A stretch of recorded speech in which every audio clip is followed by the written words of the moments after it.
তো আসসালামু আলাইকুম ভাই বোনেরা, কেমন আছেন? আশা করি সকলেই ভালো আছেন, আমিও ভালো আছি। তো আজকের ভিডিওতে আপনাদেরকে জানাবো আমি মিলে কিভাবে যাই এবং সেখানে গিয়ে আমি কি কি করি। তো সবার প্রথমে আমি বাড়ি থেকে বের হয়ে রাস্তায় আসি এবং রাস্তায় হাঁটা শুরু করি। আর রাস্তায় হাঁটতে হাঁটতে দেখি রাস্তার অবস্থা খুবই খারাপ। আর খারাপ হওয়ার কারণ হচ্ছে টানা 2 দিন ধরে বৃষ্টি হয়েছে। আর এই বৃষ্টি হওয়ার কারণে আমরা যে রাস্তা দিয়ে মিলে যাই এবং যে রাস্তা দিয়ে আমাদেরকে সময় কম লাগে সেই রাস্তার অবস্থা আরো বেশি খারাপ হয়েছে। ফলে এর কারণে আমাকে অন্য রাস্তা দিয়ে যেতে হবে। আর অন্য রাস্তা কিছুটা কাঁচা হলেও পরের পুরোটাই পাকা।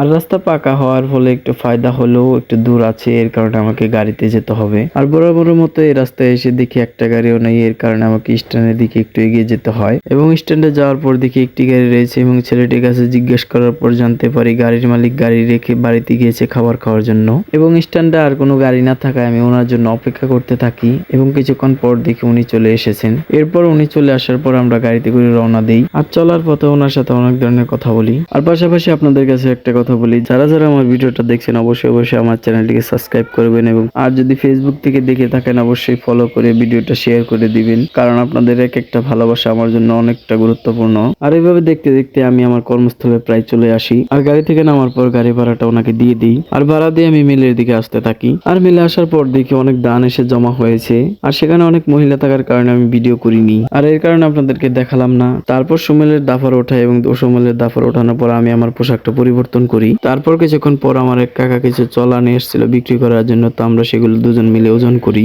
আর ওজন করার পর সেগুলো আমরা ক্রয় করে রেখে দিই। আর চলাগুলো ওজন করার পর আমার অবস্থা খুবই খারাপ হয়ে গিয়েছিল, এজন্য বিশ্রাম নেওয়ার জন্য একটু খোলামেলা জায়গায় যাই। আর এখানে এসে দেখি খুবই সুন্দর ঠান্ডা বাতাস বইছে এবং সেখানে কিছুক্ষণ বিশ্রাম নেওয়ার পর আবার চলে আসি। তো সেখান থেকে আসার পর দেখি একজন ব্যক্তি কিছু ধান নিয়ে এসেছে, চিটা ধান, সেগুলো চিরাই করার জন্য। তো আমি সেগুলো ওনাকে চিরাই করে দেই। এরপর মেলে তেমন একটা কাজ না থাকায় আমি সেলুনে যাই চুল কাটানোর জন্য। এরপর সেলুনে গিয়ে দেখি কয়েকজন লোক রয়েছে, তাদের সিরিয়ালের পরে আমার সিরিয়াল। আর এরপর কোনো উপায় না পেয়ে আমি সেখানে বসে থাকি। আর কিছুক্ষণের মধ্যে দেখি বৃষ্টিও চলে আসে। আর আমি সেখানে বসে বসে বোরিং হচ্ছিলাম। আর অনেকক্ষণ সময় পার হওয়ার পর আমার সিরিয়াল আসে। আর তখন আমি আমার চুলগুলো একটু ছোট করে এবং দাড়িগুলো সাইজ করে সেখান থেকে চলে আসি। আর সেখান থেকে আসার পর দেখি সুমন কাকা এসেছে তার ফার্নিচারে কিছু কাঠ চিরাই করার জন্য। তো আমরা তার কাঠগুলো মেলে উঠিয়ে চিরাই করে দিই। আর এই কাঠগুলো চিরাই করার পর দেখি সুশান্ত কাকা এসেছে তার ফার্নিচারে কিছু কাঠ ক্রয় করার জন্য এবং ওনার পছন্দ মতো কিছু কাঠ উঠে আমরা মেলে নিয়ে যাই এবং সেগুলো মেলে নিয়ে আমরা ওনাকে চিরাই করে দিই। আর লোকজন কম থাকার কারণে আপনাদেরকে চিরাই কিভাবে করা হয় সেগুলো দেখাতে পারলাম না, এজন্য খুবই দুঃখিত।